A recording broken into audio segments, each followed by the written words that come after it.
Hey everyone, welcome to my channel Stories with Polemy. I hope that you all are doing really good and I am doing good too. Uh, Today, the story that I am going to read out to you all is a story very close to my heart, and it is also yet another story by Ruskin Bond. And the name of the story is Night Train at Deoli. It is a story that deals with adolescent infatuation, and it has been, presented with great sensitivity. And I really love the story, and I hope that you also love it. If you do like my content, please do like, share, and subscribe to my channel. So, without further ado, let's go on. When I was at college, I used to spend my summer vacations in Dera at my grandmother's place.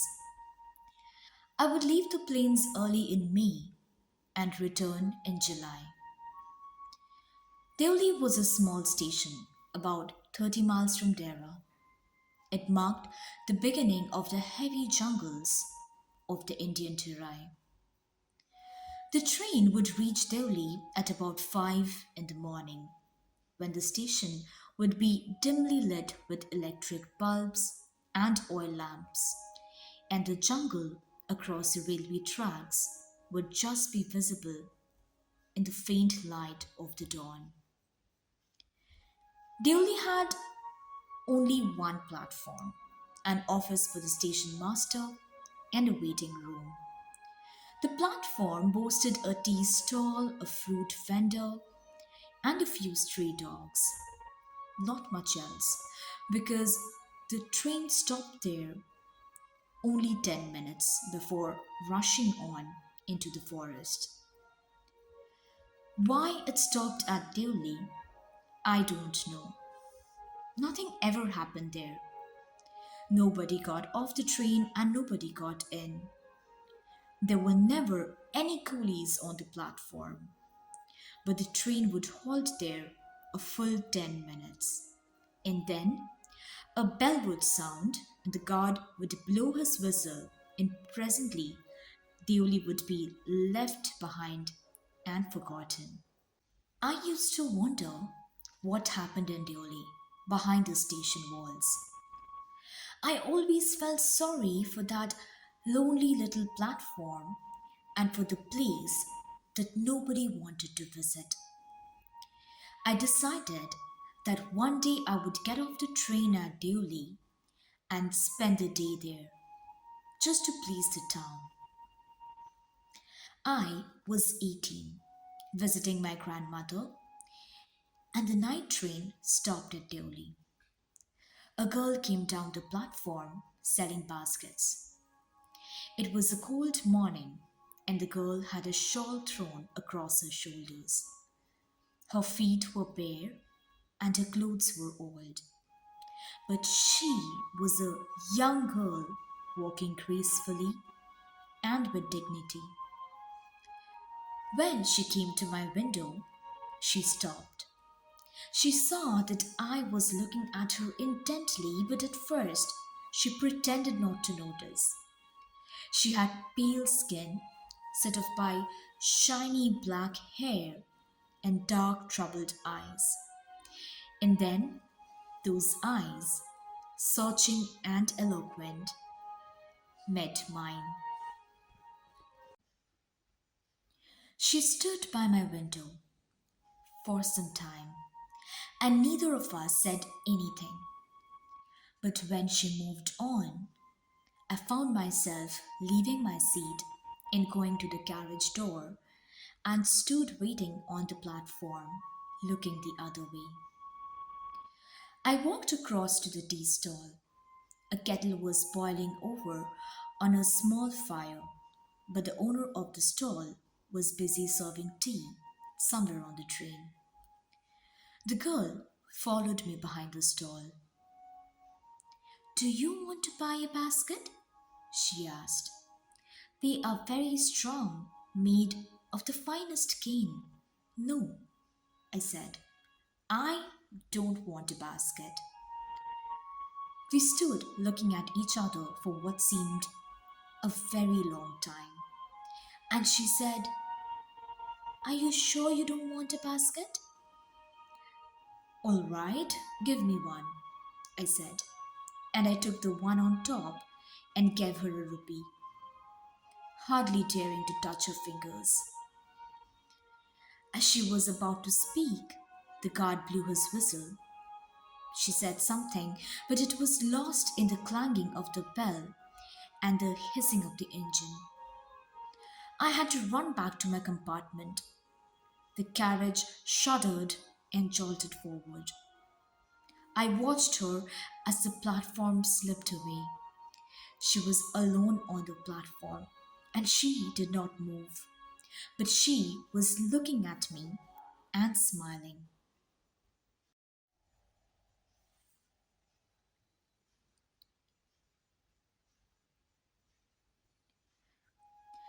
I watched her until the signal box came in the way, and then the jungle hid the station.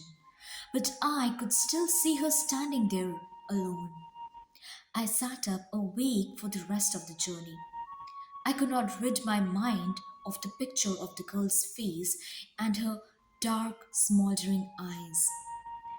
But when I reached Thera, the incident became blurred and distant, for there were other things to occupy my mind. It was only when I was making the return journey 2 months later that I remembered the girl. I was looking out for the girl as the train drew into the station, and I felt an unexpected thrill when I saw her walking up the platform.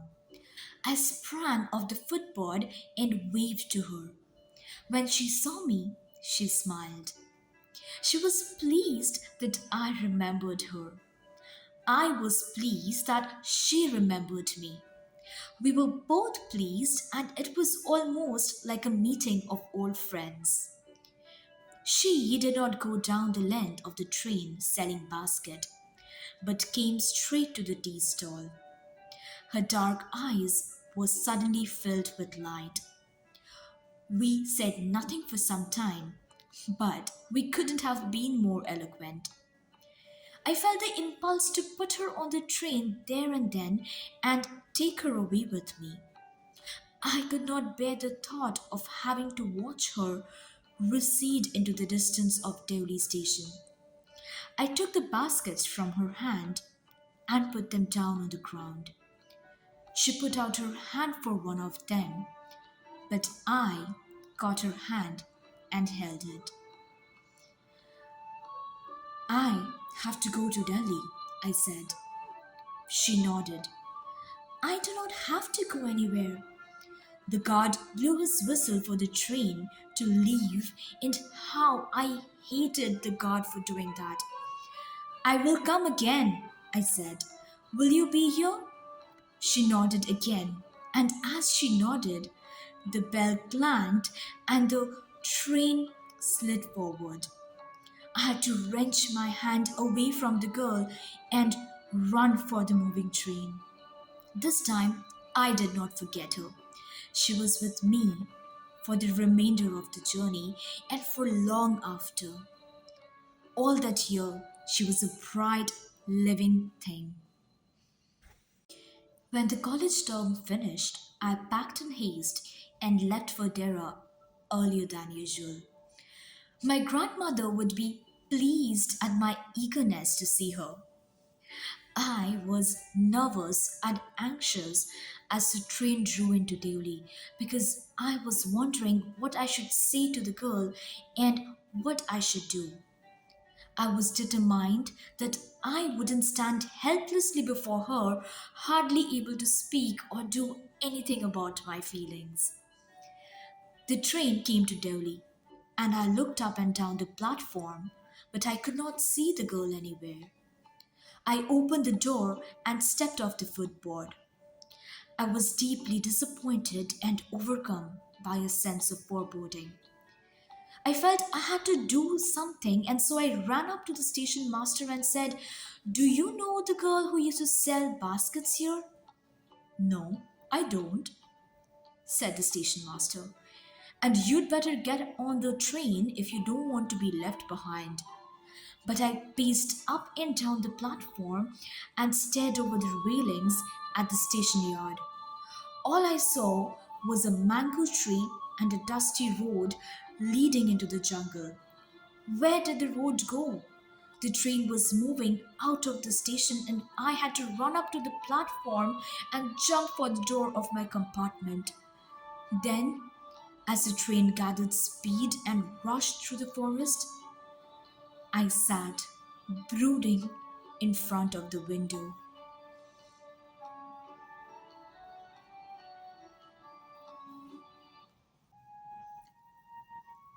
What could I do about finding a girl I had seen only twice, who had hardly spoken to me and about whom I knew nothing, absolutely nothing, but for whom I felt a tenderness and responsibility that I had never felt before? My grandmother was not pleased with my visit after all, because I did not stay at her place more than a couple of weeks. I felt restless and ill at ease. So I took the train back to the plains, meaning to ask further questions of the station master at Deoli. But at Deoli, there was a new station master. The previous man had been transferred to another post within the past week.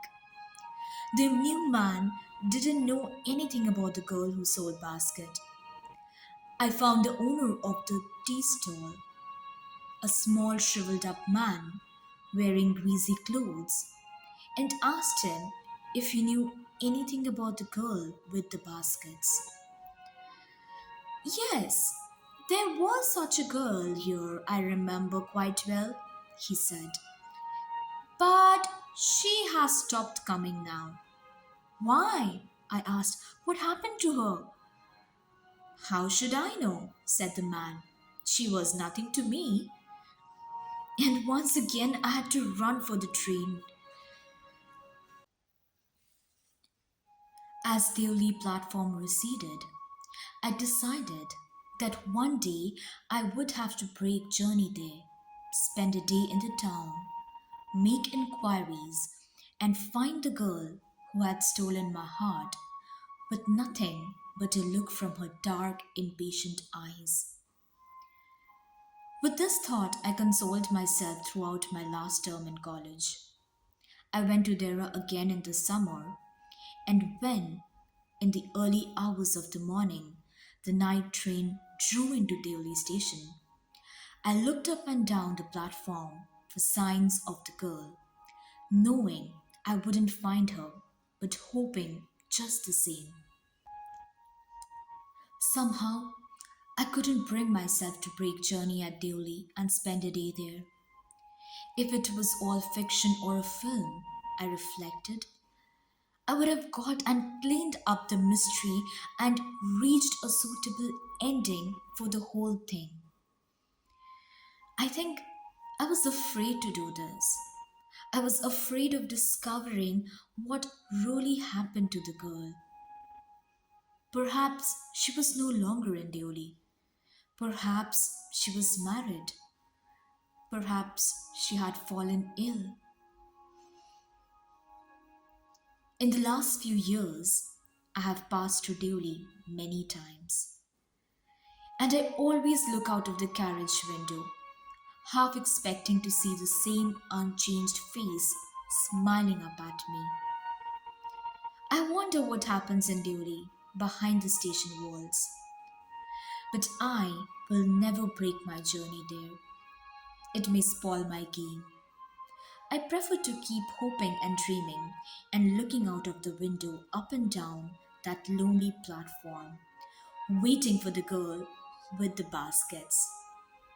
I never break my journey at Deoli, but I pass through as often as I can.